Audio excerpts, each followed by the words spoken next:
लगे रहो यार, 2 साल अगर मेहनत कर लोगे तो it'll be the start of a very good career, right? If you work these 2 years really hard, you get into a good college, it'll be a start of a very good career, right? Same caliber के students I have seen, one not working hard and the other working hard, and they end up in two colleges, एक average college और एक अच्छा college, और वहाँ से दो एकदम completely different career trajectories हो जाती है, right? 4 years down the line they become two different identities altogether, right? दो अलग career path हो जाते हैं, same caliber students, okay, just because of the college, right? People generally realize it after passing 12th, right? अभी जो तुम लोग का सीनियर्स वाला बैच निकल रहा है, दे आर नाउ रियलाइजिंग कि हाँ यार पढ़ लेना चाहिए, तो बट उस समय रियलाइज करके there is no point, right? So keep working, it is not very easy, but yes, it is worth it. Fine. Let's discuss the doubts. Uh, I hope we'll have a few common doubts, and that is why I have called you guys together. All the Honhar kids of the batch. Okay. Fine. I'll share the doubt one by one, and then we can solve it. Parth का doubt से start करते हैं, क्योंकि वो मेरे WhatsApp list में सबसे first में दिख रहा है, क्योंकि उसको मैं सबसे लास्ट में रिक्वेस्ट जूम सेशन का आईडी भेजा। Okay, part two doubts forward किया है क्या? हेलो? नहीं सर, वो पहले में आप जो स्किप हो गए सर, जो आप सब्जेक्टिव क्वेश्चंस जो पहले पिक्स भेजा था उसमें से ही है, ठीक है। फिर फॉरवर्ड कर देना एक। हाँ, फॉरवर्ड कर दो तो बेटर है। विदिशा, तूने फॉरवर्ड कर दिया क्या? हाँ सर, फॉरवर्ड कर दिया। सर जो आज फॉरवर्ड किया वो वाला है। हाँ हाँ, ओके, यस, ठीक है। विदिशा का डाउट्स पहले करते हैं फिर।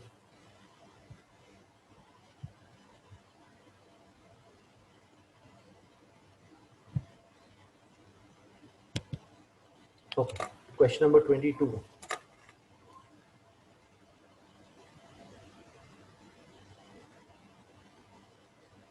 Rope of length L is being pulled, mass M is being pulled on the floor, force is mg, the force is acting at one end of the rope in the same direction as the length of the rope, the coefficient of kinetic friction is half, then the tension at the midpoint is what? So it's easy question here. I know the acceleration, force जो लगा रहे हैं वो mg है, और kinetic friction जो add कर रहे हैं वो म्यू इंटू एन है, और नॉर्मल भी mg के बराबर है, तो it is half into mg. And so what will be the acceleration of the system? The acceleration of the entire rope will be given as mg minus mg by 2 divided by the total mass. The total mass is m. So this will come out as what? G by 2, I think. Okay. Hello? No reply? Yes, sir. Okay. Yes sir. So now I am interested in the tension at the midpoint. So tension at the midpoint will be as such, and it will be responsible for accelerating the left half of the rope. ये वाला half का free body diagram बना रहे हैं, और इस left half पे friction कितना ऐड कर रहा होगा? टोटल फ्रिक्शन का आधा, because this much part will have a weight half the entire wire, okay, half the entire rope. So ये वाला normal can be written as mg by 2 if you want, right? You can write down this normal n dash as mg by 2, and so the friction over here would be half into mg by 2, so that will come out as mg by 4. See if you are clear with this idea. यही main चीज है इसमें। तो acceleration निकल जाएगा t minus mg by 4 is equals to mass into acceleration. Mass कितना है इसका? m by 2. Half of the rope is m by 2 and the acceleration is g by 2. तो ये भी mg by 4 है, ये भी mg by 4 है, तो this will come out as mg by 2.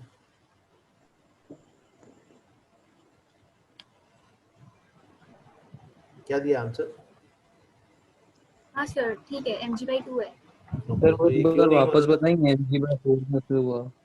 T minus friction, friction is mg/4, वो coefficient half है, हाँ सर हो गया। हाफ हाँ into mg/2 is equal to हाँ मास सर भी हाँ हाफ हो गया और एक्सेलरेशन g/2 है। तो ये क्यों नहीं हुआ था दोस्त हाँ। विदिशा? सर वो कंफ्यूजन हो गया था आपको। अच्छा ठीक है, नेक्स्ट। 3 ब्लॉक सिस्टम, सबसे hot thing in the market. 3 block system, लोग देख के ही दिमाग खराब हो जा रहा है उन लोगों सबका। 100 न्यूटन फोर्स है, 10, 20 and 30 kg, so that is 60 kgs. Acceleration of the 20 kg block with respect to the ground. तो फ्रिक्शन का लिमिटिंग वैल्यूज निकाल लेते हैं। ये तो जीरो है।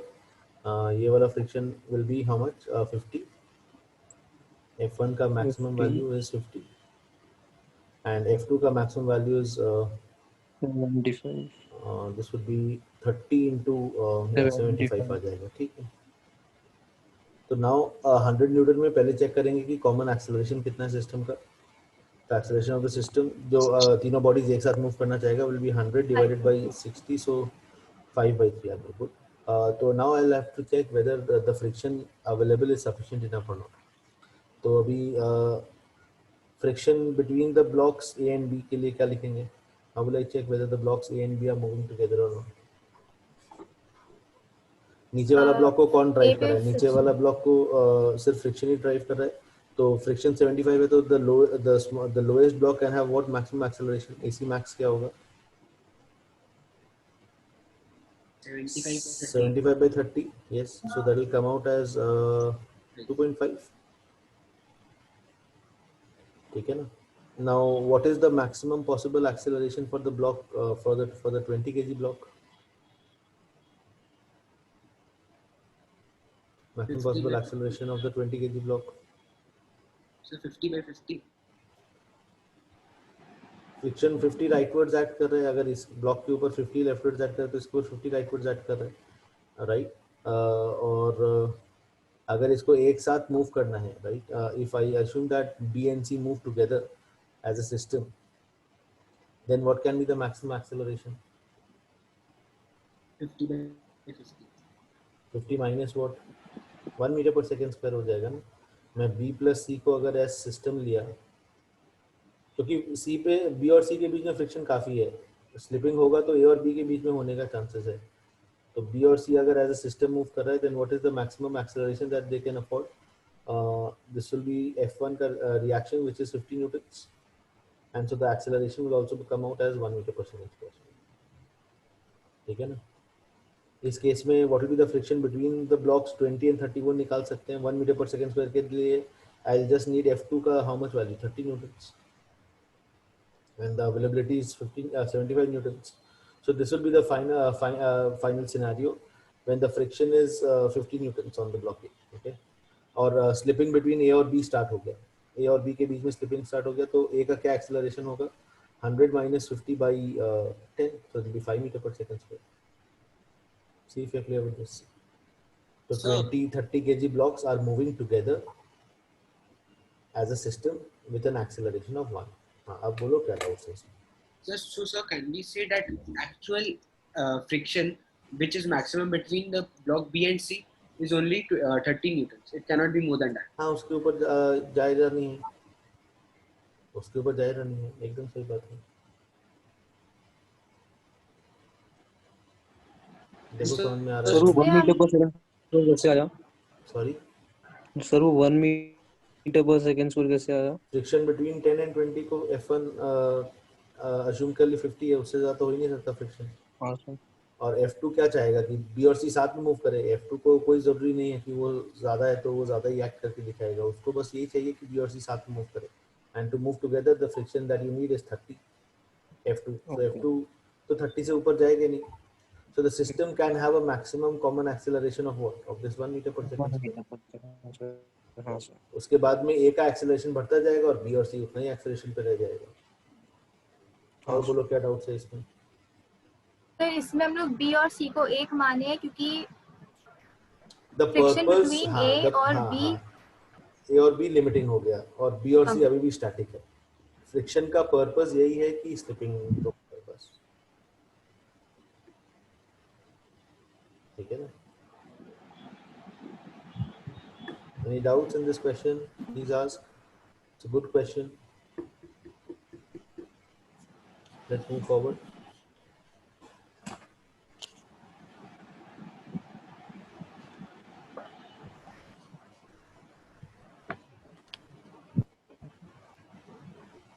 इसमें क्या पंगा हो गया था? ये तो सॉल्व कर लिए थे ना शायद। हेलो।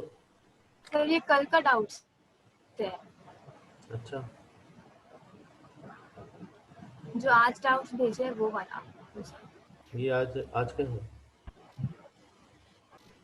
हाँ ये आज का है, ये वाला आज फिर से भेजा है। अच्छा। 10 meter long plank and mass 10 kgs rests on two supports and which are placed 1 meter from the end, ठीक है? Man of mass 80 kg can stand at a distance x without causing the plank to tip. तो अभी plank अगर tip करेगा तो कौन सा point के about tip करेगा, ये at least सोच के बताओ। Right side. The right the right support, okay, it will rotate, will topple about the right support ऐसा।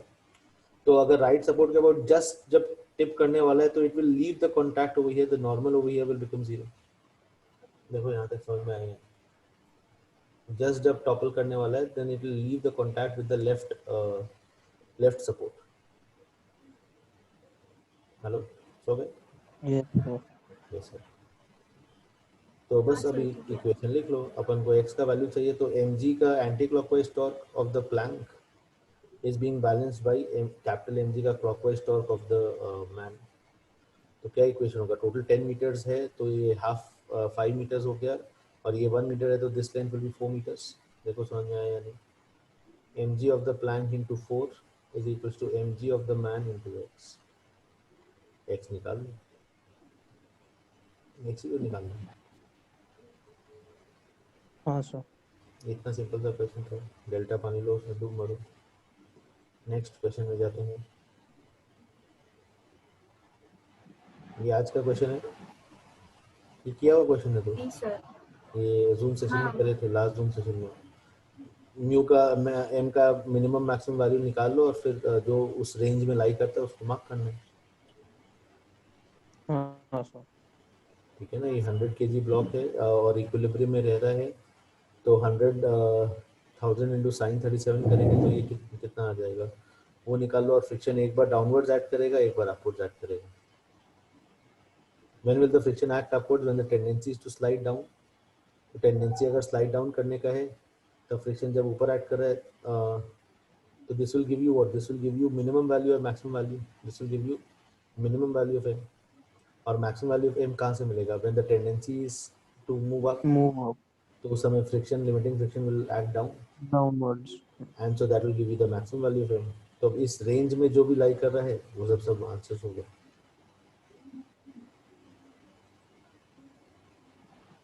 Okay next.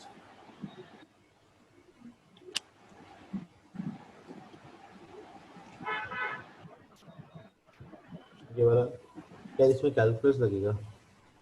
लगा लोगे calculus?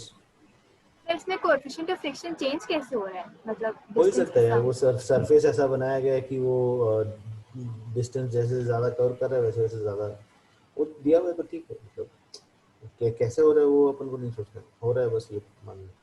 So to find out the maximum speed, the speed is maximum after the mass covers what distance? तो speed maximum कब होगा बताओ मुझे? The incline is at an angle theta. तो initially तो x 0 है तो फ्रिक्शन भी 0 है, तो it will slide with g sin theta. Now as it goes down, what is happening? The downward force remains same, but the upward force, the friction is increasing. ठीक है ना? Yes. तो maximum speed का कौन सा point पे होगा? Maximum speed होगा at the point when mg sin theta is just balanced bye mu mg cos theta. जब तक mg sin थीटा स्ट्रॉन्गर है तब तक एक्सेलरेशन डाउनवर्ड ही रहेगा।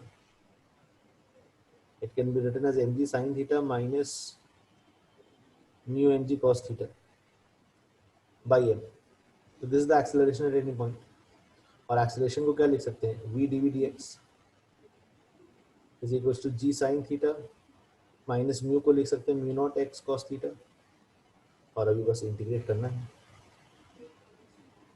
ठीक है ना। v का मेरे को निकालना है, then the speed is maximum after covering what distance, speed का मैक्सिमम वैल्यू मेरे को चाहिए।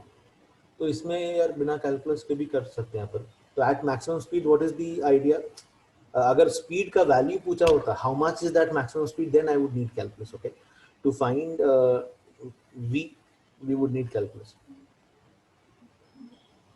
we would integrate. But here I don't need to integrate because I'm not interested in v, I'm interested in the time, I'm interested in the distance, right, at which the speed maximizes. So how would you find that? I can say that at maximum speed mg sin theta would be balanced by friction force. उसके पहले तक mg sin theta ज्यादा था तो वो accelerate कर रहा था, और इसके बाद में क्या हो जाएगा, इसके बाद में फ्रिक्शन ज्यादा हो जाएगा। तो अगर फ्रिक्शन ज्यादा हो जाएगा तो इट विल स्टार्ट रिटार्डिंग,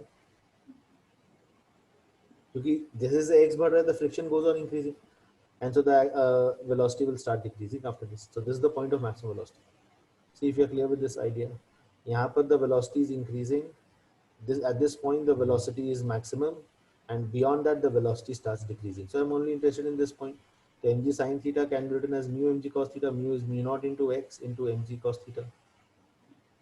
तो यहाँ से x का वैल्यू निकाल लो बस, और क्या।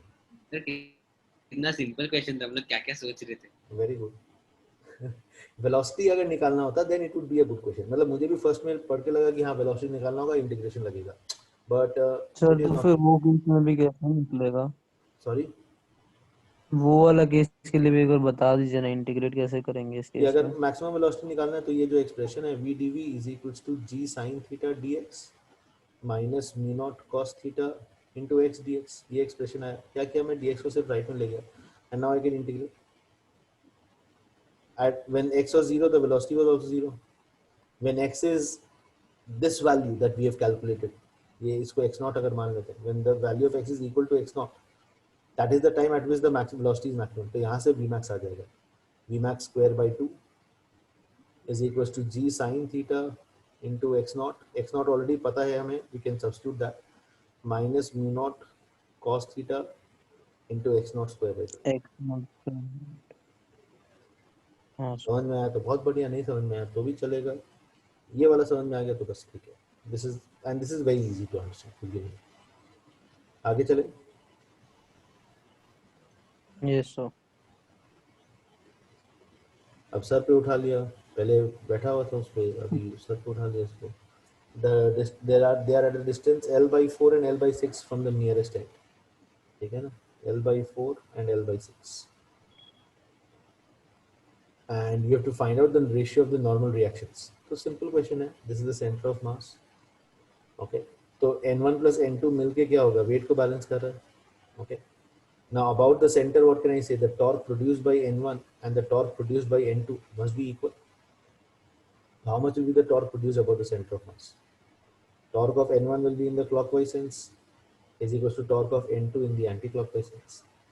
और बोलो n1 का टॉर्क कितना होगा, सिर्फ मेरे से सॉल्व मत कराओ, मैं तो सॉल्व कर दूंगा सब, पर तुम लोगों को क्या एडवांटेज होगा, कोई फायदा नहीं होगा, इसलिए आंसर करो।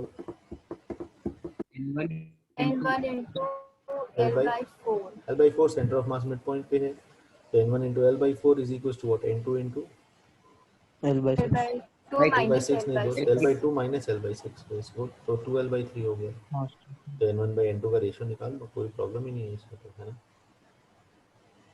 आगे चलें। yes sir. क्वेश्चन नंबर 18 हो गया या नहीं हुआ? सर 19 है 19। ठीक है 19 करते हैं। 19 अच्छा क्वेश्चन है दोस्त।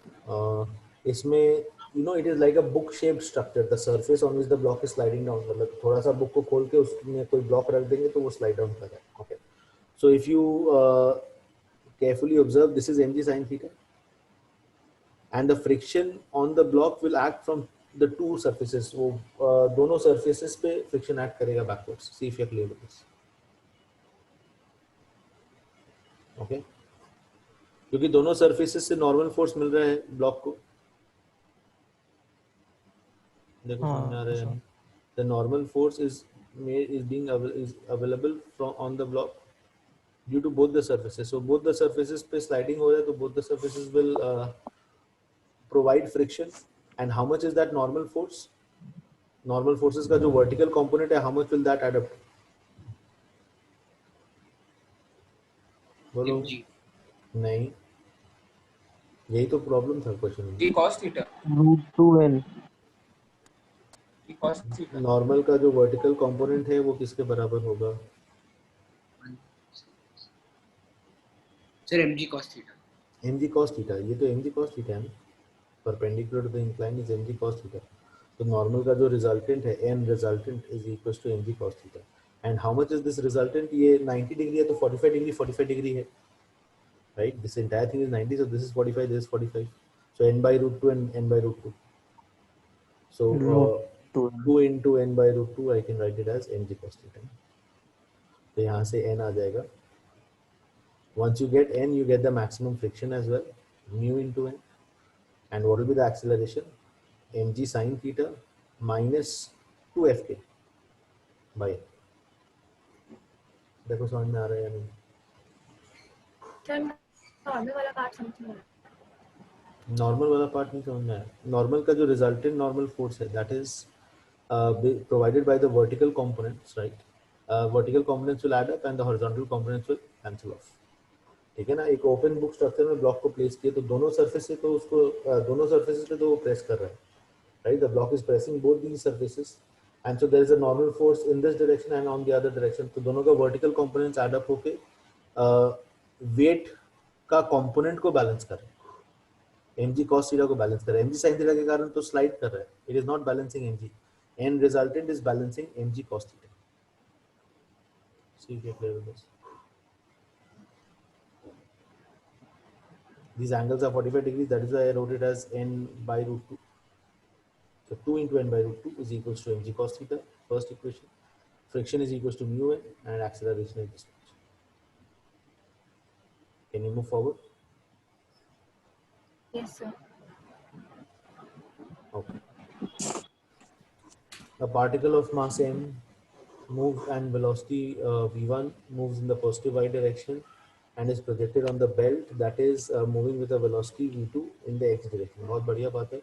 Coefficient of friction between the particle and the belt is mu. Very good.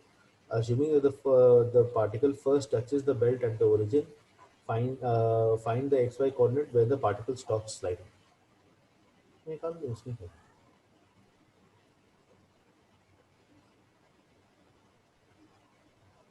Particle के ऊपर relative to the belt क्या velocity? If you stand on the belt and you watch the particle, what is the velocity which the particle is having? We can find that out.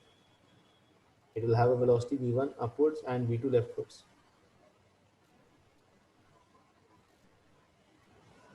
See if you're clear with this. Velocity of the particle with respect to the belt. Yes. yes sir belt पे खड़े हो गए तो लगेगा कि particle left में जा रहे हैं, right? Because you are moving right and so the particle will appear to move left with v2. So this is the direction of the relative velocity, and we know that the kinetic friction opposes the relative velocity. See if you are clear with this so far.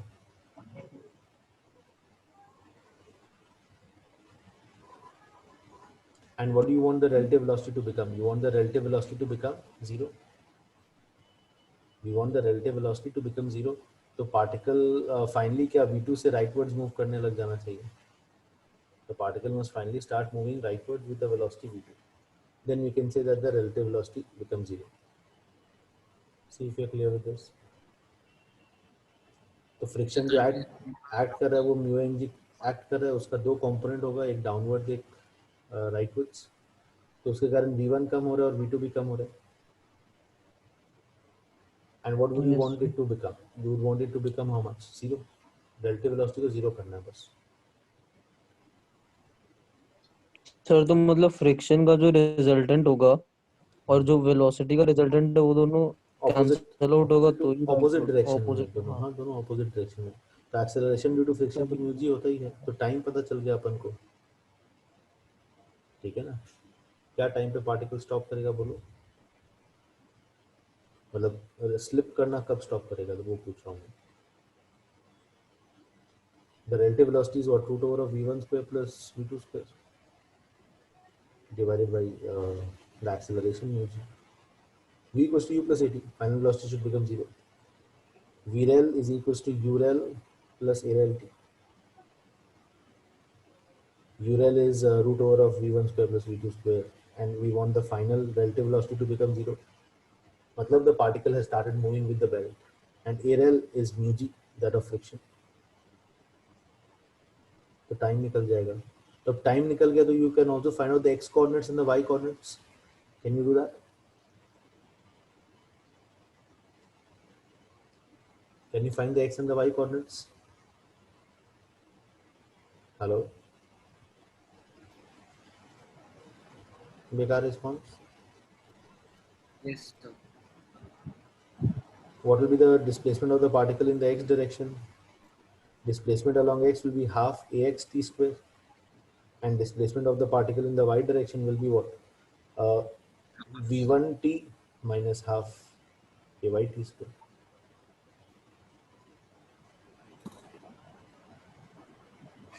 देखो समझ में आएगा. Yes, sir.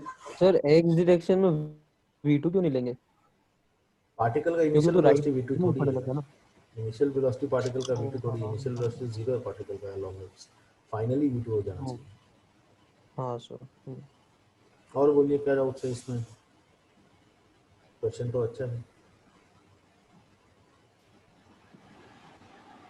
ax is the acceleration provided by the friction का horizontal component. ay is the acceleration provided by the friction का vertical component.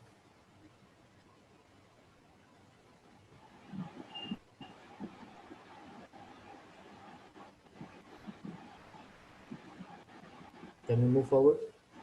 Yes sir. Yes. Okay.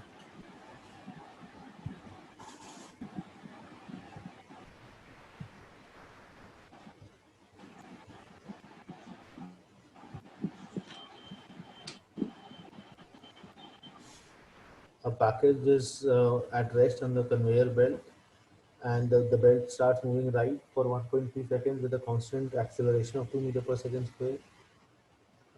The belt then moves with a constant deceleration of a2 and comes to a stop after a displacement of 2.2 meters. बहुत अच्छी बात है. Knowing that the friction coefficient are mu s and mu k, determine the deceleration of the belt, displacement of the package with respect to the belt as the belt comes to a stop. तो निकाल लो इसमें क्या है यार.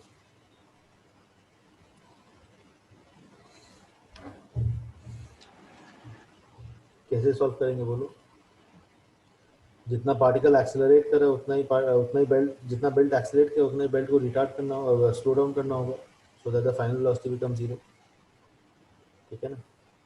If I draw the velocity time graph for the belt, it will like this. It accelerated for 1.3 seconds. So what will be the velocity at the end of 1.3 seconds? Acceleration 2 था, तो v equals to u, v equals to a into t, so 2.6 meters per second. And that then reduces. And so how much is this time you have to find? How will you find out this time? क्योंकि time आ जाएगा तो retardation मिल जाएगा 2.6 by that time. The total displacement is given as what? 2.2 meters. So area of the triangle half into base. Base is 1.3 plus t into height. Height is 2.6. This is the area of the triangle is equal to what? Displacement of the belt, which is 2.2 meters. तो यहाँ से t आ गया तो you get the retardation of the belt. How much is the retardation of the belt? It can be written as 2.6 by t. See if you are clear with this. Yes, sir. Yes sir. Good. Now you have to find out the displacement of the package relative to the belt. तो package का belt के respect में अगर motion देखेंगे, okay, तो initially what can I से, the velocity of the block, the acceleration of the belt is 2 meter per second square. What is the acceleration of the block? Mu k into g. So 0.25 into 10, तो 2.5 meter per second square. नहीं, 9.8 भी है, बहुत ही खराब.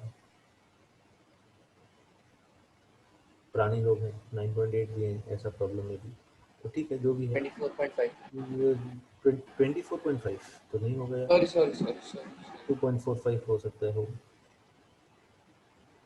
मतलब 2.45 2.45 meter per second square is the acceleration of the block, ठीक है ना, and the belt has an acceleration of 2 meter per second square, so the relative acceleration is 0.45 meter per second square.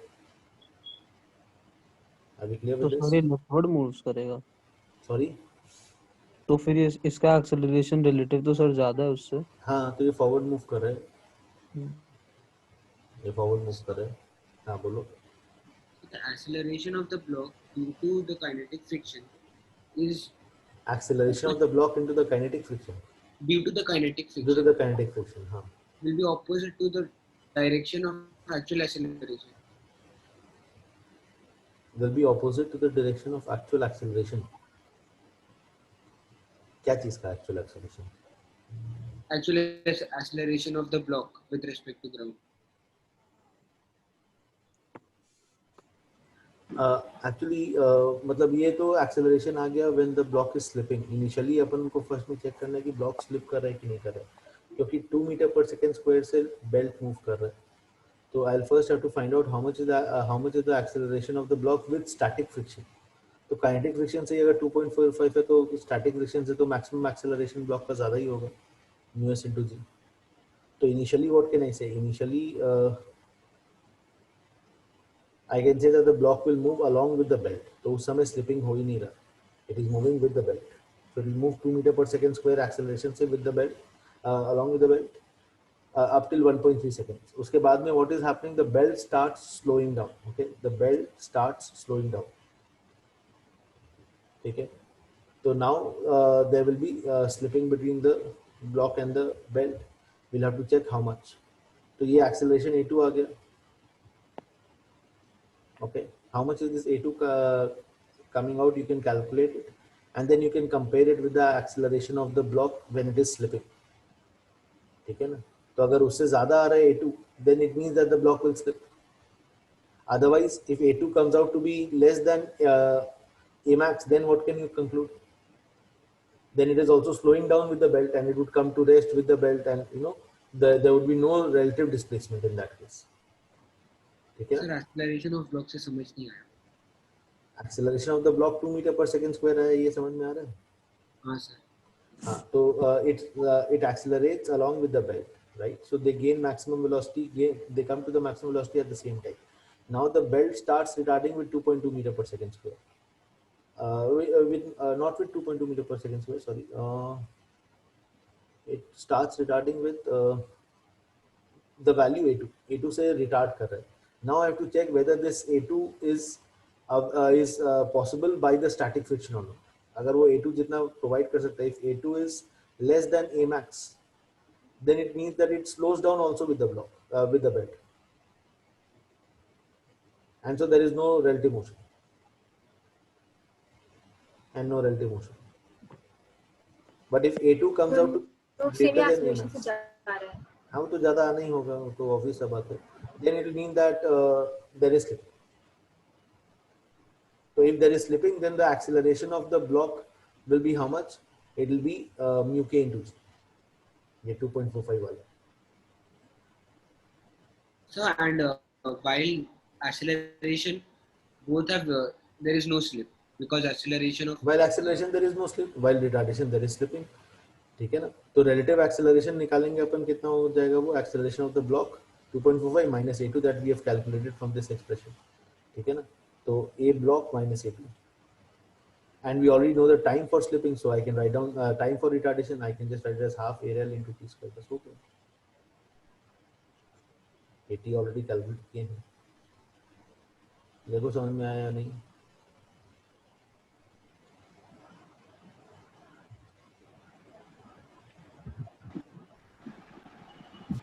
Next question.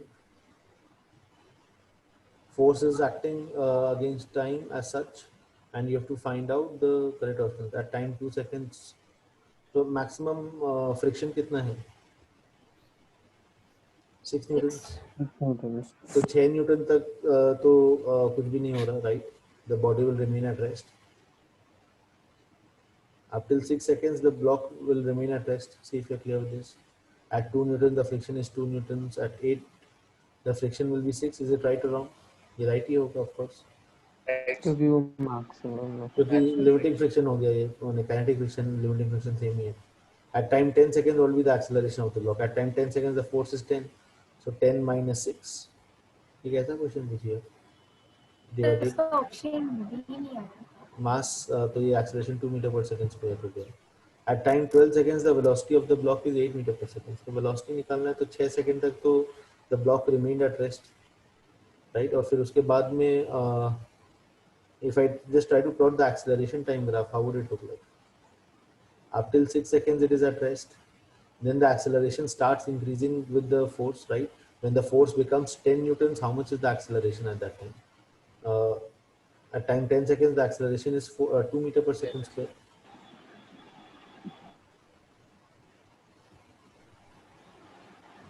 And then it remains 2 meter per second square. Why? Because the force becomes constant. The area of AT graph will be velocity. समझ में आ रहा है? Hello, From हाँ calculus. Sir. Calculus सीखे तो अच्छी बात है. कैलकुलस सीखे तो मैं तो हाफ बेस इनटू हाइट से करूँगा. ठीक है, let's move forward. Next question. खराब इंटरनेट. डाउनलोडिंग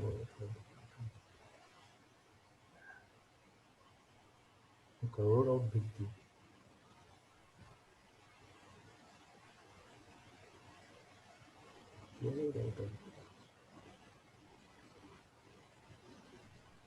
ये क्वेश्चन.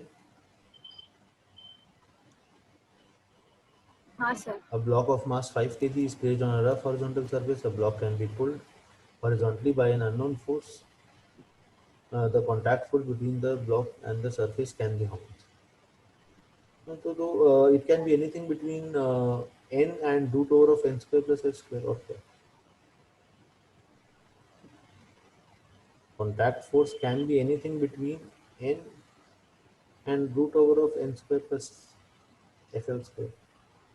इसमें क्या डाउट है? जब फोर्स नियरली जीरो लगा रहे तो सिर्फ नॉर्मल फोर्स मिल रहा है. जैसे जैसे फोर्स बढ़ाएंगे फ्रिक्शन बढ़ता जाएगा तो कॉन्टैक्ट फोर्स बढ़ रहा है. जब मैक्सिमम फ्रिक्शन हो जाएगा तो वो एंगल ऑफ फ्रिक्शन वाला पोजीशन आ जाएगा. तो n square plus h square. See if you are clear with this.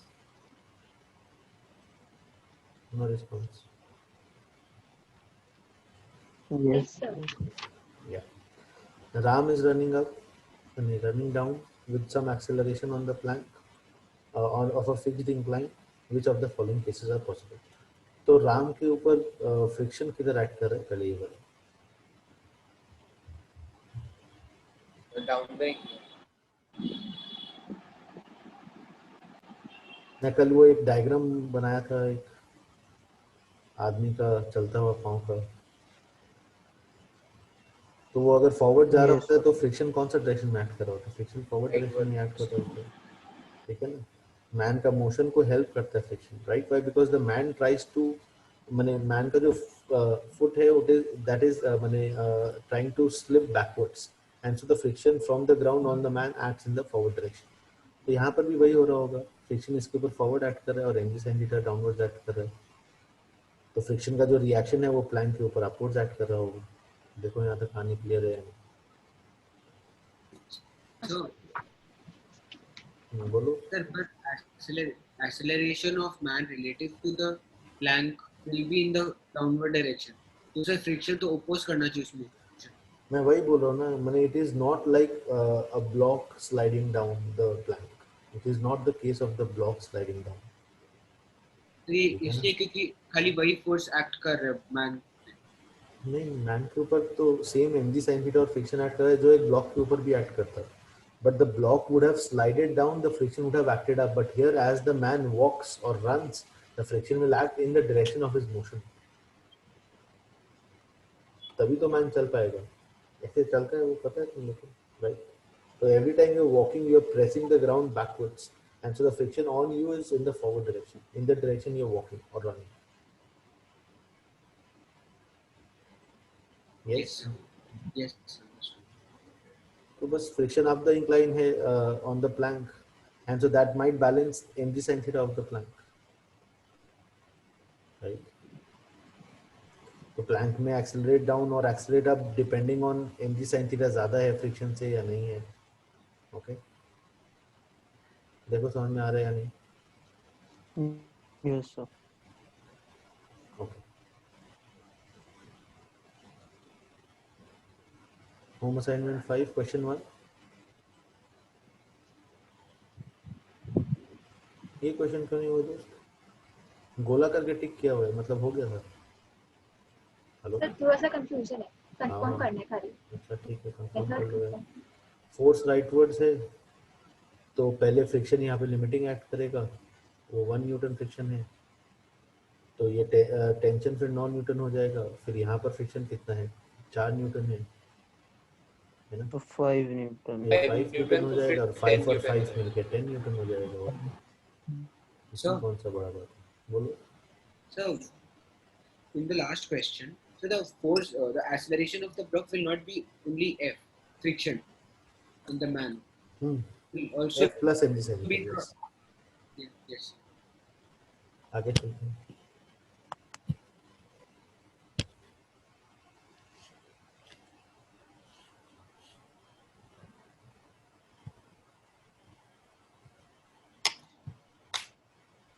Okay, इसमें यार कुछ वैल्यूज का पंगा था. Block is moving with a constant speed when the force F1 is acting on the surface horizontally. Mu is 3 by 4. Again, when the block is moved up with a force F2 on an inclined plane at constant speed, where mu is again 3 by 4. F1 is greater than F2 for all values of theta. तो यहाँ पर just दो equations लिखना है. यहाँ पर F1 कितना होगा? F1 must be equals to mu mg. ठीक है, और इस केस में F2 क्या होगा? F2 will be mg sin theta plus mu mg cos theta. See if you're clear with this. Okay. So mu equal to minus 3 by 4. नहीं यार 3 by 4 होगा ऑफ कोर्स. इतना टाइप हो तो चलता है यार. ठीक है, mg sin theta plus mu mg cos theta is the friction, is the force F2 that we need to apply. And now we can check ये वाला वैल्यू कितना आ रहा है. mg कॉमन ले लिए और √1 प्लस म्यू स्क्वायर से multiply करेंगे. √1 प्लस म्यू स्क्वायर से मल्टीप्लाई करके लाभ होगा या नहीं? So won't F2 always be less than F1 because it is on an inclined plane? Incline plane पे है तो यहाँ पर म्यू एम जी एक्ट कर रहा है, इधर पे एम जी साइन थीटा भी उसको अपोज कर रहा है ना. M G sine theta is a driving force now. Okay, तो बस ये वैल्यूज 37 और ये पुट करके सॉल्व कर लेना होगा. मतलब I am not able to think of any shorter method, तो I will just go by the standard method. So 3 mg by 4, and this will come out as what? Theta is I'll first substitute mg common sin theta plus 3 by 4 cos theta. So if I write it as 3 mg by 4, it will be 4 by 3 sin theta plus 1 cos theta.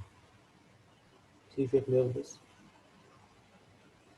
Why did I change the expression in this form? ताकि मैं compare कर पाऊँ F1 से. I've expressed F2 in terms of F1. Okay.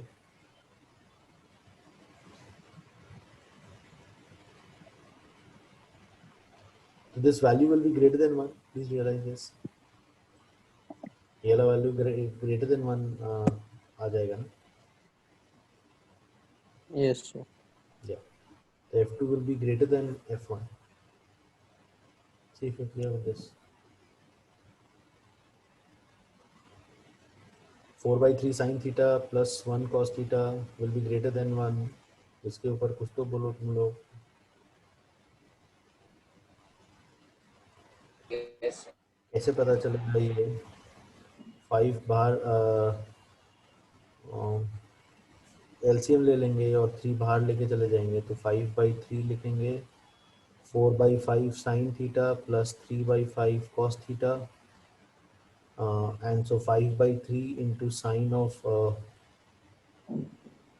this will become what, theta 57 plus this is cos 53. 37, yeah, good। Sine का maximum value क्या होगा? 1 होगा। This sine का मैक्सिमम वैल्यू अगर 1 है तो 5/3 this will be greater than 1, ठीक है। But if sine becomes less than 3/5, can sine become less than 3/5? Sir वो 53 नहीं होगा। पता नहीं है, तो मिस्टेक हो सकता है, कर दिया हूँ। ये cos थीटा है ना, cos 37 4/5 होता है हाँ सर। और sin 37, ठीक है। तो if theta becomes 0, then this will become sin 37, sin 37 will be 3/5, then it will be equal to 1। देखो समझ में आ रहा है नहीं? For theta greater than Yes. 0, this value will be greater than 1। So Yeah, can we solve like this? F1 equals to mu mg Hmm. and F2 equals to m sin theta plus mu mg cos theta. वही थी यार। Then we the auxiliary expression for sin theta plus 3/4 cos theta. वही थी यार। So instead of taking the angles for theta, you can do the auxiliary expression and check the maximum value of f. वही करते हैं। Okay, let's move forward। It is coming, F2 max is coming at 5 mg/4.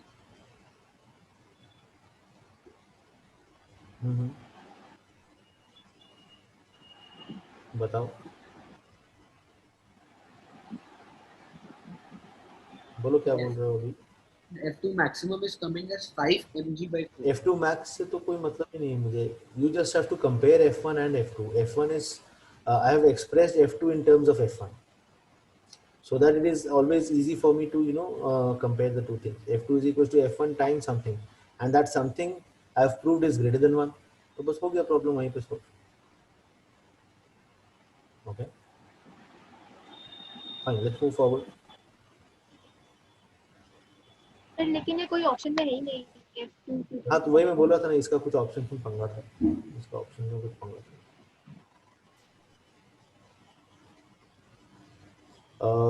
A block lying on a horizontal conveyor belt moves with a velocity of 5 meters per second relative to the ground in the leftward direction at time 4 seconds। After 4 seconds, the velocity of the block becomes equal to the velocity of the belt, ठीक है। The coefficient of friction between the block and the belt is 0.2, the velocity of the belt is how much? हाँ, तो 0.2 अगर है तो 2 meter पर second square है acceleration. तो in 4 seconds the change in velocity will be what, 8 meter per second। तो 5 leftward से 3 राइटवर्ड हो जाएगा, ठीक है ना? देखो समझ में आया नहीं? हेलो, हाँ सर।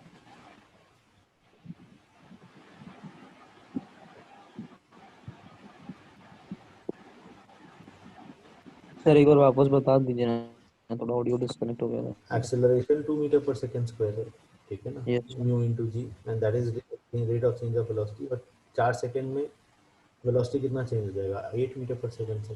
8 मीटर इनिशियल पर वेलोसिटी क्या था? 5 meter per second relative to the ground, ठीक है ना? तो 3 तो मीटर पर सेकंड। फाइनल हाँ velocity 3 meter per second right हो जाएगा, ठीक है। हाँ नेक्स्ट,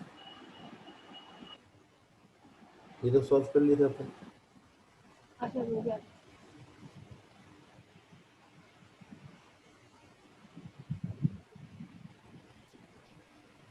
ये टू ब्लॉक प्रॉब्लम में फिर से डाउट आ गया। फोर्स जब 30 न्यूटन है तो क्या होगा? फ्रिक्शन ग्राउंड पे 0 है और यहाँ पर फ्रिक्शन का वैल्यू है। सॉल्व हो जाएगा ये? हेलो सर कॉमन एक्सेल जब 30 न्यूटन होगा तब कॉमन एक्सेलरेशन आएगा 30/35। तो आंसर आ गया।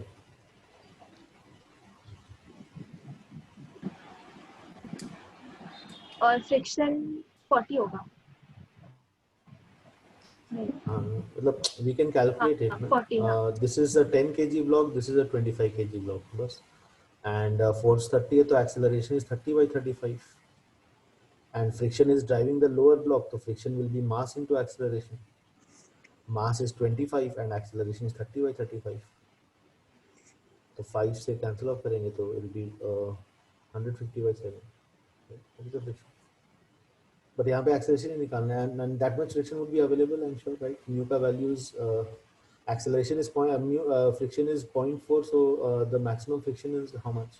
Maximum friction will come out as 40 mu into 0.4 into 100, so 40 Newton, yes. So 40 Newton तो available है. This is 20 something, right? और जब force 250 हो जाएगा, then the acceleration of the system will be what? Acceleration of the system in that case would be 250 by mass, which is 35. 5 से cancel off करेंगे तो 50/7 and इतना acceleration तो है नहीं नीचे वाले ब्लॉक के पास, तो अभी स्लिपिंग होगा, तो इसका maximum acceleration will only be fk 40/25. तो उस केस में I can write down, in this case I can write down acceleration of the block A as what? 250, the force that we are applying, minus 40 by the mass 10, and acceleration of the block B can be written as what? Friction 40 divided by the mass, which is 25. So there. Okay. Next.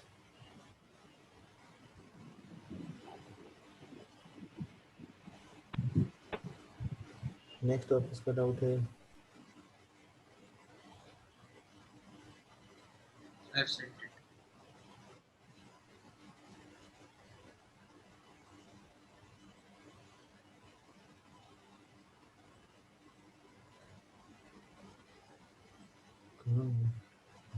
Part कर दो.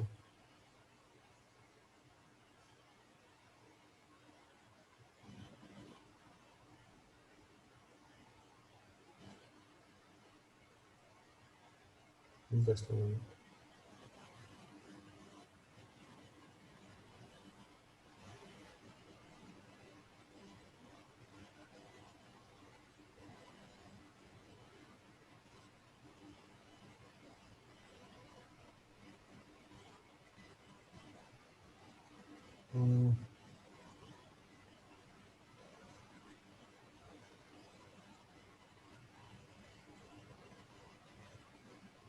Okay Parth यार, ये सब मैं उस दिन वाले zoom session में डिस्कस किया था शायद ये.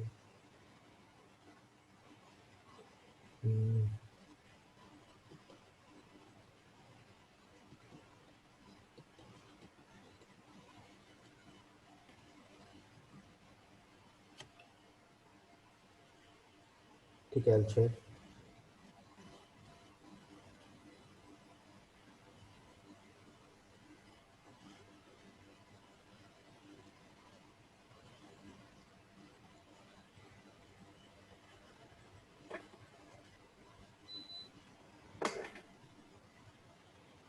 Yeah, okay.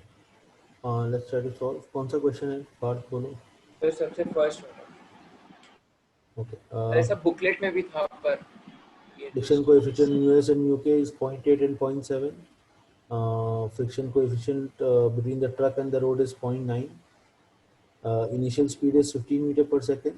The maximum with the maximum braking. Determine the where on the bed the crate will finally come to rest. हाँ तो as the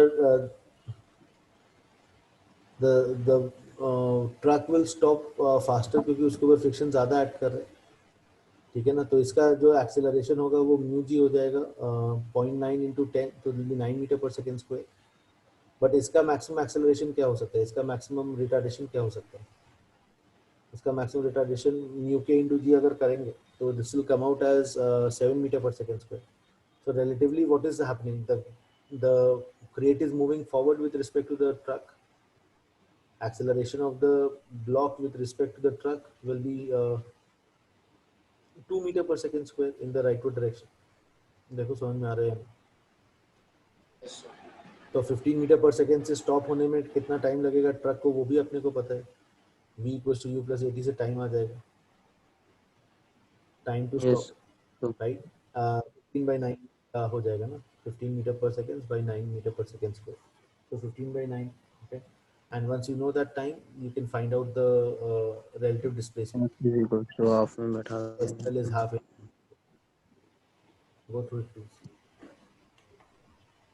Just a second.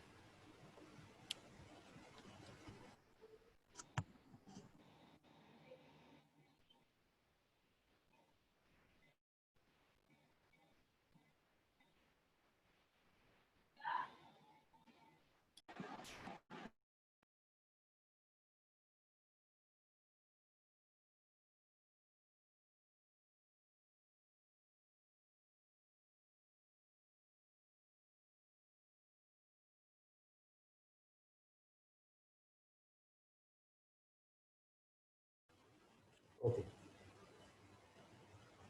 let's move forward.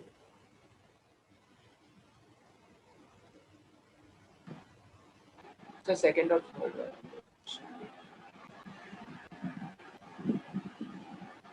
Force is rightwards, velocity is leftwards, तो friction भी leftwards add करेगा यार, इसमें क्या बात हो गया. तो you can sorry, मतलब फ्रिक्शन भी rightwards ऐड करेगा. Friction, kinetic friction will act in the direction opposite to the slip inverse. तो जो रिटार्डेशन होगा वो F plus FK by M होगा, ठीक है ना. Hello, Yes sir. तो निकल जाएगा time in which the block stops, v square u square plus 2as, final velocity 0 करना है, या VU80 टाइम निकालना है. क्लियर है? Yes sir. 10 kg block resting, force is applied for 7 seconds. The variation of F with time is shown. The maximum velocity reached by the block and total time t during which the block is in motion. Maximum velocity कब होगा? When the जब तक acceleration हो रहा है तब तक velocity increase होता रहेगा. Okay. Friction, what is the friction force acting on the body? 0.5 into 10 into 9.8, तो 49 न्यूटन is the friction. देखो समझ में आ रहा है? फ्रिक्शन का मैक्सिमम वैल्यू 49 न्यूटन. तो जब तक फ्रिक्शन 49, जब तक एक्सटर्नल फोर्स 49 एक्सीड नहीं करता, until then I can say that the block will remain at rest. After that only the block will start moving. Okay, so I can just write down the equation for acceleration of the block. देखो समझ में आ रहा है या नहीं? हाँ ना, कुछ तो बोलो Parth. Sir. Hello. Sir. F minus 49 is the net force divided by the mass, that is 10. So that will be the acceleration. तो अभी acceleration पता है, तो फिर वहाँ से maximum velocity मिल जाएगा. ओके, 100 तक वो increase करता रहेगा. देखो समझ में आ रहा है या नहीं? The force increases to 100 Newton in 4 seconds. Okay, so I can say that the acceleration will start happening after force 49 newtons. तो 49, तो कुछ देर तक acceleration 0 है, फिर acceleration increase हो रहा है, and it becomes how much? Maximum acceleration कितना हो जाता है? 100 minus 49, that is 51 by 10, तो 5.1 meter per second square. ठीक है ना? This is the maximum acceleration. Acceleration time graph का एरिया निकाल लो तो उससे वेलोसिटी मिल जाएगा. That's the maximum velocity. उसके बाद में सर बट force उससे तो एवरेज वेलोसिटी निकल जाएगा तो एवरेज वेलोसिटी क्यों निकलेगा? फाइनल वेलोसिटी निकलेगा. इनिशियल वेलोसिटी तो 0 है. और उसके बाद में फोर्स 40 हो गया, तो फोर्स जब 40 हो गया तो बॉडी स्लिप कर रहा है, तो फ्रिक्शन 49 न्यूटन एक्ट करेगा. So the block will start slowing down, but I'm not interested in, I'm only interested in maximum velocity. तो एरिया से maximum velocity आ जाएगा. Go through it, please.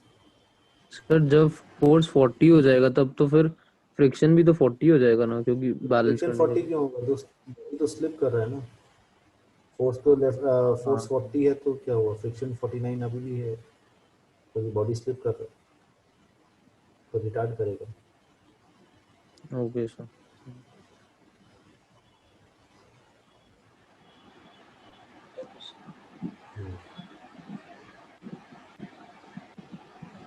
Next.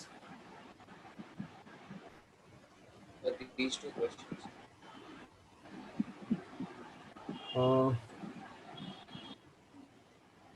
इसमें ये वाला लेंथ 4L है.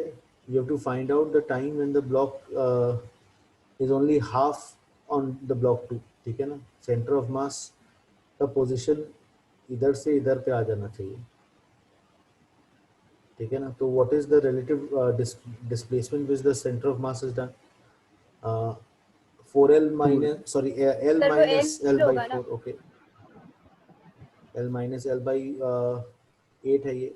Midpoint of L, midpoint of the upper block is L by 8 and this is L. तो center of mass कितना displace किया? The L center of mass minus is L displaced by L minus L by 8. तो 7L by 8 is the relative displacement. हम्म. ठीक है ना. और relative acceleration निकाल लो. ऊपर वाला ब्लॉक का acceleration कितना है? It will be mg minus the friction force between the two blocks by the mass. और फ्रिक्शन को म्यू mg लिख सकते हैं. And acceleration of the lower block कितना है? Mu mg by 4m. Friction 1 वाले के ऊपर अगर फ्रिक्शन लेफ्टवर्ड्स ऐड कर रहे हैं तो उसका रिएक्शन 2 वाले के ऊपर राइटवर्ड्स है. तो ये एक्सेलरेशन a2 हो गया और ये एक्सेलरेशन a1 हो गया. तो रिलेटिव एक्सेलरेशन आ गया वहाँ से a1 माइनस a2. और एस रेल पता ही है, तो S rel equals to half a rel T square. वहाँ से टाइम आ जाएगा. ठीक है ना. 1 मिनट होल्ड करो. सर A2 कैसे निकाले थे? Frictional force by 4m. हाँ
hello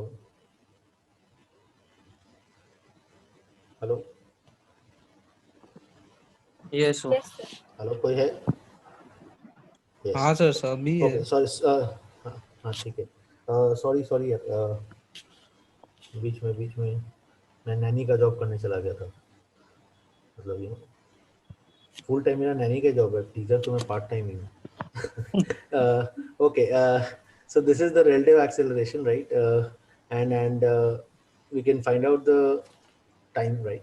SRL equals to half AL t square.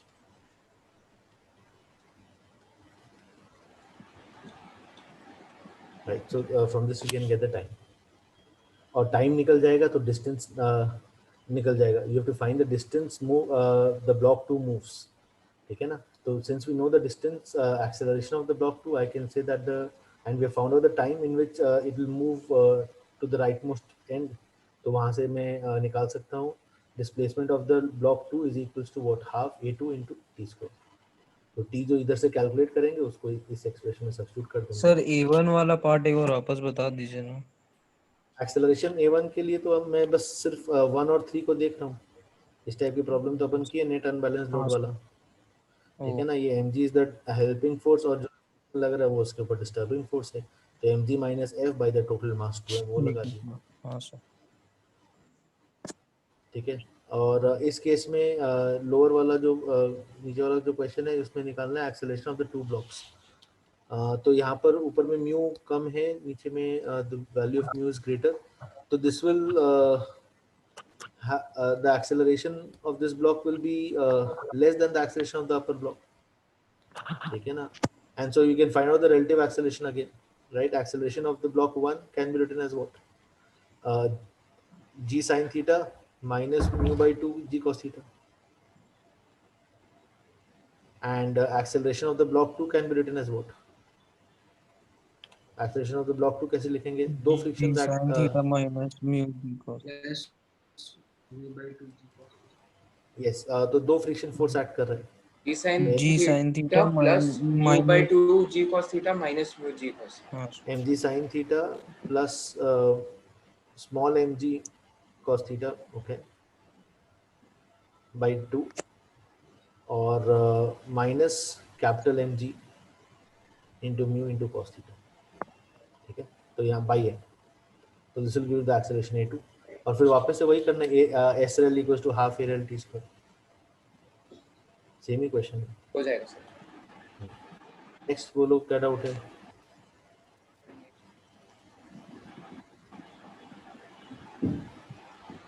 Sir इसमें शायद 21 और 22 तो सिमिलर क्वेश्चंस है. 20 सर 20 में ब्लॉक का टेंडेंसी है ऊपर मूव करने का, तो फ्रिक्शन डाउनवर्ड्स ऐड कर रहा है. ठीक ही मार्क किया है.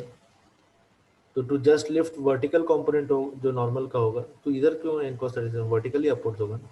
नहीं सर, हम वो वर्टिकल अपवर्ड जो है n cos 37 that should be equals to that should balance the weight plus friction. ठीक है ना? ओके और यहाँ से नॉर्मल फोर्स का वैल्यू आ जाएगा F equals to n sin 37 से n आ जाएगा, और यहाँ पे वो n को सब्स्टिट्यूट करके, और फ्रिक्शन यहाँ पे क्या होगा? Friction will be mu into n sin 37. ठीक है ना? तो I can write down n cos 37 is equals to mg plus mu n sin 37. This is the point when the body is just about to move up. ठीक है ना?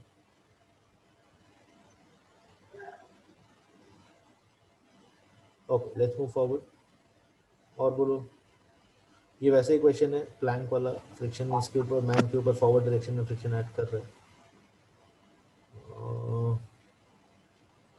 यार calculus वाले questions क्यों कर रहे हो अभी? रहने दो कैलकुलस वाले क्वेश्चंस. सर ये कौन सा बुक का क्वेश्चन है? नहीं यार, लोगों को फैंसी होता है अलग अलग बुक से सॉल्व करने का. राइट. ये ये पांडे तो का ही तो है। ये तो पता नहीं यार, हो सकता है, आई डोंट नो. ये तो सेशन में सॉल्व कर लिए थे यार. मैं हाँ इनका सर. हाँ ये सर तो और session में- 10 में ये डाउट है कि हाँ बोलो. सर 10 में ये डाउट है कि सर बॉडी ब्लॉक बी का मास कम है, हाँ तो मतलब सर एक मिनट सर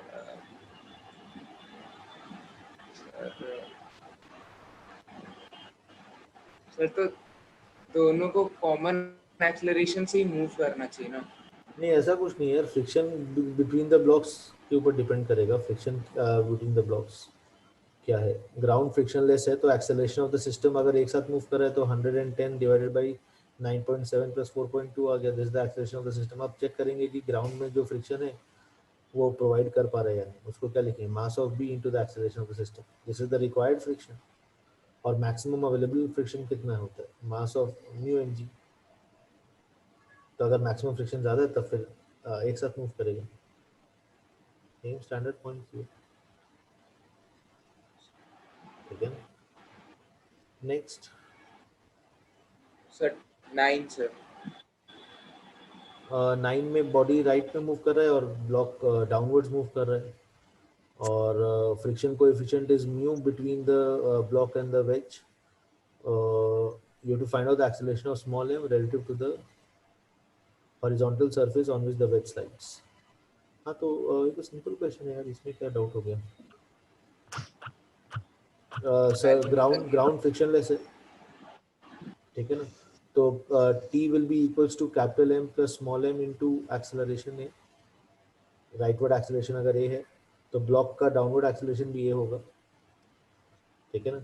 और डाउनवर्ड मोशन में क्या लिखेंगे ब्लॉक के लिए, downward motion of the block will be what mg minus T minus the friction is equals to m into A। देखो समझ में आ रहा है। और फ्रिक्शन कितना होगा, friction will be mu into n, and normal force is responsible for providing it a horizontal acceleration rightwards, ठीक है ना। n is equal to m में n is equals to m into, बस हो गया, ठीक है। Let's move forward. सर ये 3 क्वेश्चन सर पुराने सर हुआ ही नहीं नेक्स्ट सर।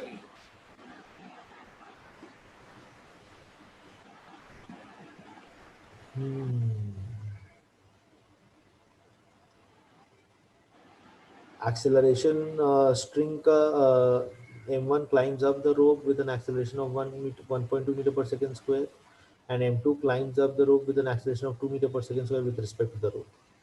तो बेसिकली अब रोप एक जगह अपवर्ड जा रहा होगा और एक जगह डाउनवर्ड जा रहा होगा, सिंपल सा बात है। तो if I assume that the rope is moving as such, ठीक है ना, this is how the rope is moving let's say. तो with respect to the rope इसका एक्सेलरेशन 1.2 है और the rope is moving up with acceleration a let's say, तो man का total acceleration क्या हो जाएगा,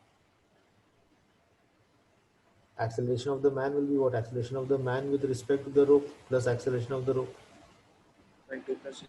so will be 1.2 plus a, ठीक है ना। तो that will be acceleration of the man a plus 1.2 plus a। देखो समझ में आ रहा है हमें। और दूसरा वाला मैन का क्या एक्सेलरेशन हो जाएगा, acceleration of the but man, वो स्ट्रिंग को तो नीचे पुल करेगा ना ऊपर स्ट्रिंग, चढ़ने के लिए। वही मैं बोल रहा हूँ ना कि एक जगह स्ट्रिंग नीचे जा रहा होगा, दूसरा जगह स्ट्रिंग ऊपर जा रहा होगा, वो कोई भी डायरेक्शन अज्यूम कर सकते हैं, अपने आप इक्वेशन में एडजस्ट हो जाएगा वो। तो यहाँ पे क्या होगा, acceleration of the man with respect to the rope 2 upwards है और acceleration of the rope is a downwards, so 2 minus है। So we now know the absolute acceleration, so I will just write down the fourth equations now, ठीक है ना।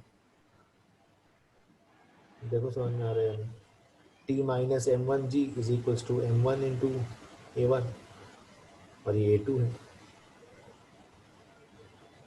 t minus m2g is equals to m2 into a2, solve कर लो, ठीक है। और ये वाला स्प्रिंग वाले प्रॉब्लम्स जो मैं जूम सेशन में डिस्कस किया था उसी के बेसिस पे है। जूम वाला सेशन अगर तू नहीं देखा है तो पहले वो जूम सेशन देखो। नहीं सर देख रहा समझ में नहीं आया सर, उसमें तो आप ये स्ट्रिंग कटेगा ना, कौन सा 9 या 10? नहीं Initially the system is in equilibrium, m2 to rigid support below sir to rigid ये support वाला is कटेगा cut। Initially the system is in equilibrium and the string connecting m2 to the rigid support, हाँ इस cut, हाँ ये वाला string cut रहा है, ठीक है। सर आप ऊपर वाला कर समझ में नहीं आया। तो एक्सेलरेशन ऑफ m2 मेरे को निकालना है, ठीक है ना? Just say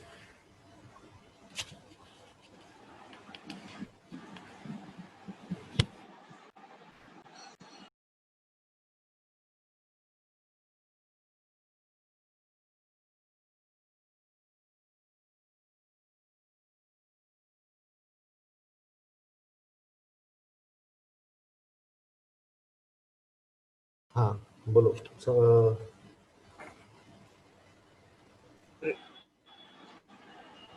hello. So m1g is acting downwards, right? So spring force is balancing the weight. So this will be m1g by 2 and m1g by 2. Tension जो होगा यहाँ पे spring force जो है, that should balance this weight. So it will be m1g by 2 each.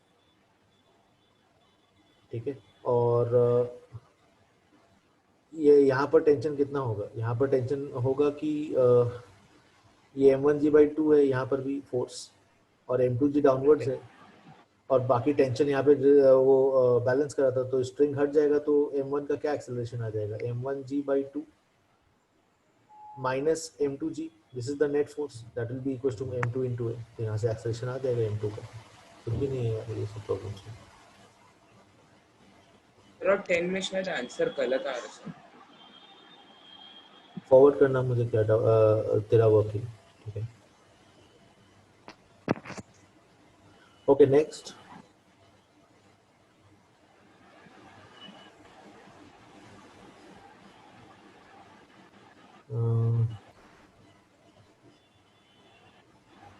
Sir I think मेरा तो सारा ही discuss हो गया, जो जो डाउट था तो बीसीपी से।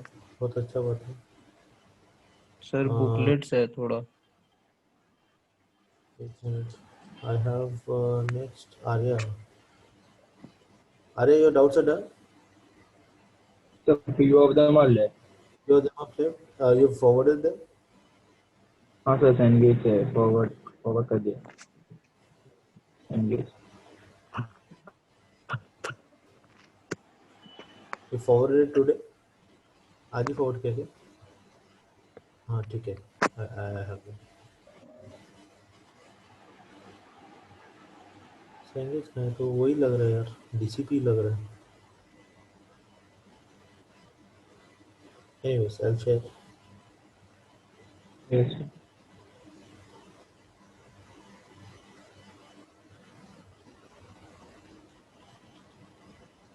Yeah, okay. Which question? 11 we have already done. Yes sir. हाँ 4. 4. Okay, so now this also we had done in the last Zoom session. If the plank is moving with an acceleration a, right? Now friction is moving the blocks m1 and m2. Now the friction coefficient between m1 and plank is given as 2 mu. This is given as mu. So a2 ka maximum acceleration can be what? If it is being driven by friction, then the maximum acceleration is mu g. And a1 maximum acceleration will be given as what? 2 mu g. Yes sir. Right? Now if the plank is itself moving with an acceleration less than these two values, then the two blocks will not slip. They will move with the plank with a common acceleration, and so the normal force will be 0. Normal will be 0 if the acceleration is less than mu g. Now if the acceleration is greater than mu g, then what will happen? If the acceleration is greater than mu g but less than 2 mu g, then what will happen in this range? The block 2 will not be able to accelerate that much, okay, but the block 1 can accelerate that much. So 1 will have a tendency to move faster than 2, and so if 1 tries to move faster than 2, what will happen? It will press the block 2 and Oh, 2 yeah. will give back a reaction. And so I can say that the acceleration of the block 1 will decrease and acceleration of the block 2 will increase, and they will start moving together as system. A1 and A2 will 1 and 2 will start moving together as system. See if you're clear with this. Yes sir. 1 and 2 move as system. And so, but the normal force will be non-zero. Why? Because the block 1 will press the block 2, right? So the normal will be 0 in that case. Okay. So if the acceleration is greater than mu g, then the normal force will be non-zero. Okay, so that's the question. और बोलो. Sir forward कर दिया था. Question number 13. The lift is accelerating upwards and leftwards. Elevator is having an acceleration of root 5 a naught. Components are shown. The friction is mu s. Determine the magnitude of force exerted by the incline on the block. The block is at rest. The block is at rest with respect to the incline. तो इसको solve कर लो. इसमें क्या यार? The friction is force exerted by the. So if the block is at rest, I can say that the net force is adding up to 0. एक mg force add कर रहा है downwards plus ma naught, and there will be a pseudo force in the rightward direction 2 ma naught.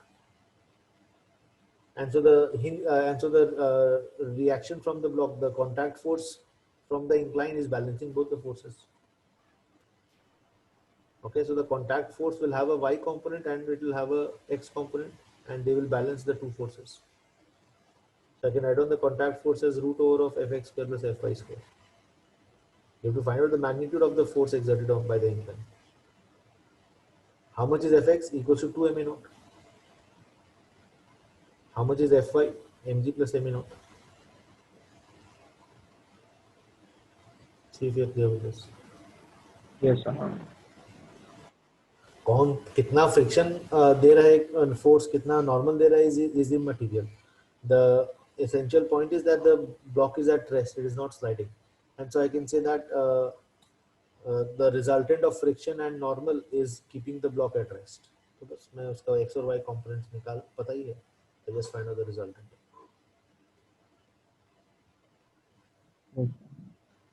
Okay, what else?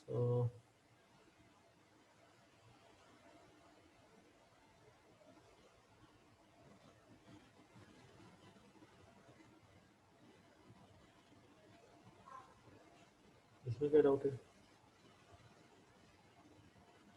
I couldn't frame the equation. Simple question. Look up. Tension ऐसा add कर रहा है, tension का horizontal component के कारण वो accelerate करेगा राइटवर्ड्स with a. T cos theta. So t cos theta is equals to ma. And if this is a, the component along the string will be a cos theta. So this is going down with a cos theta. Right? This is the main vector. So main vector has to be resolved. So mg minus t is equals to m into a cos theta. See the equation now.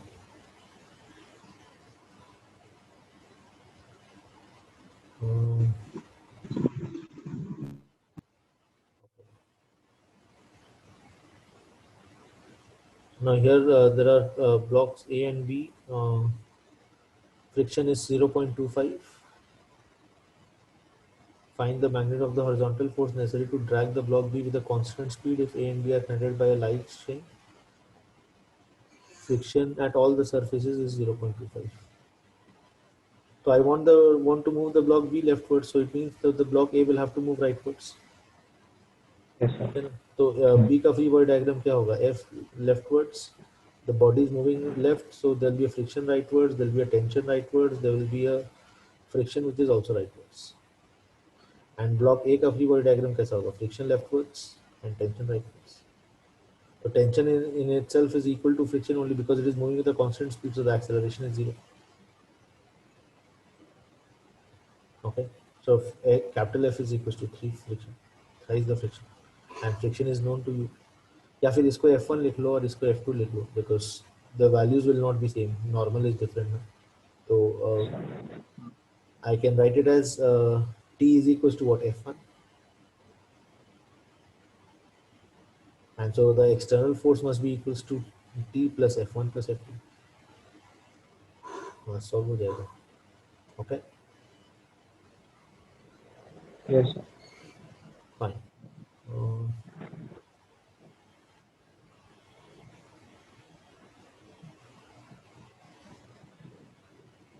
So 20.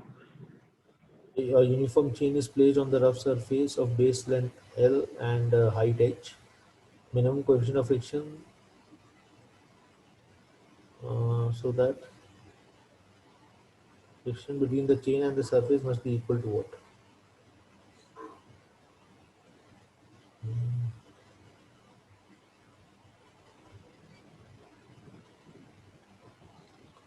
So so here any element you take, okay, any element that we take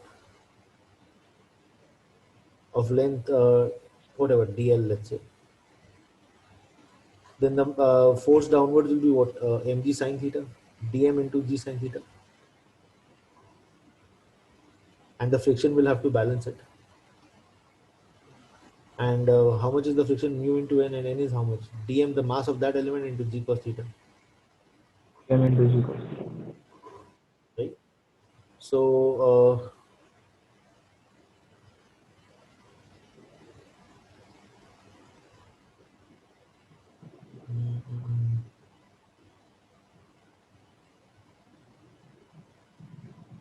so I get it as friction will be equals to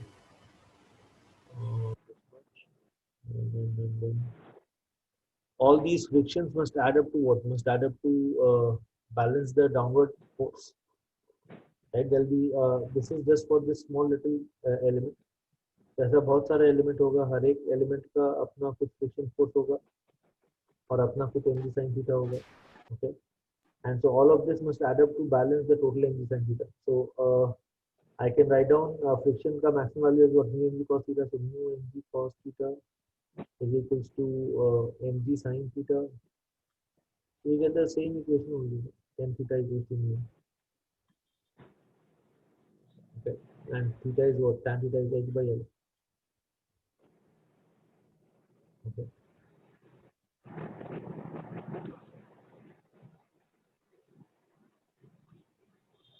Next, this we are done in class only. Right? We will discuss carefully. Yes. Yes. ये rotation motion का ये अभी छोड़ दो. In the arrangement shown, determine the motion of the block B with respect to the ground. So this is moving with 12, this is moving with 4. So this is consuming string with 12 meter per second. This is releasing string with what? 8 meter per second. And A is moving down with 3 meter per second. So we are standard problems for class में किया हुआ. Yes, sir. This is consuming string at 12. This will release string at what rate? At 8 meter per second. So more 4 और कितना 4 meter per second इधर से आना चाहिए. The velocity of the pulley can be written as what? VA plus VB by 2. VA plus VB by 2. So VB is how much? Velocity of the block is given as 3. So the velocity of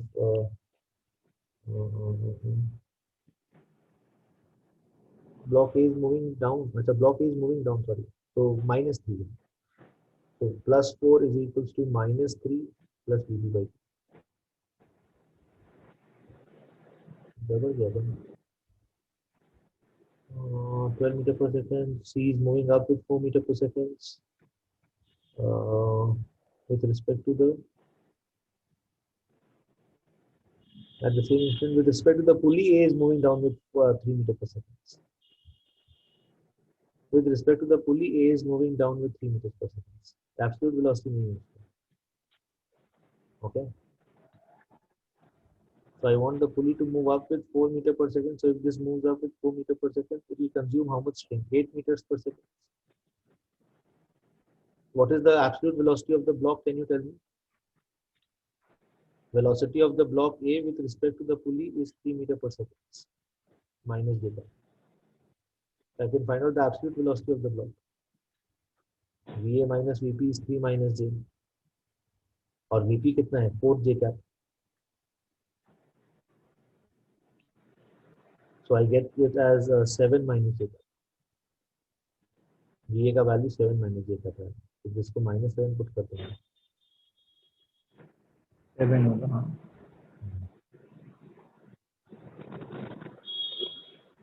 we'll get the velocity of the block B from this. हाँ Okay, next.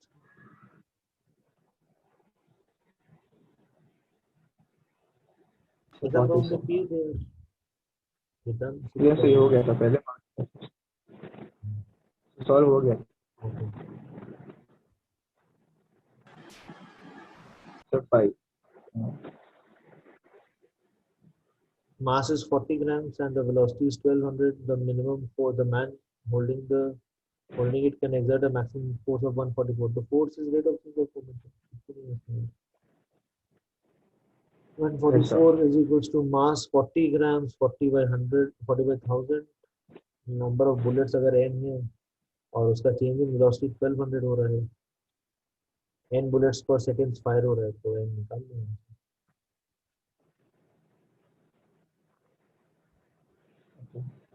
Okay. but sir they have used the differentiation in different techniques हाँ, Solution. जरूरत नहीं है. ये सब तो अपन कर ही लेते हैं. सही. चलो सही है गाइस. और बताओ क्या डाउट है तुम लोगों के?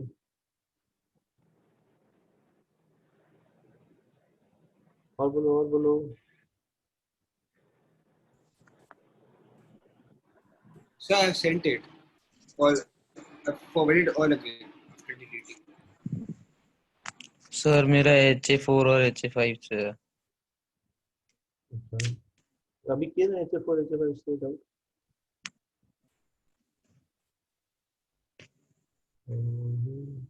सर एक दो तो नहीं वो उसमें कॉमन नहीं था मेरा. ठीक है, तो या तो और एक सेशन कर लेते हैं. अगर इतने सारे डाउट्स है तो विल डू अनदर सेशन, क्योंकि अभी तो कंप्लीट होगा नहीं तो लग रहा है. तो we can do another session tomorrow what time you guys are free?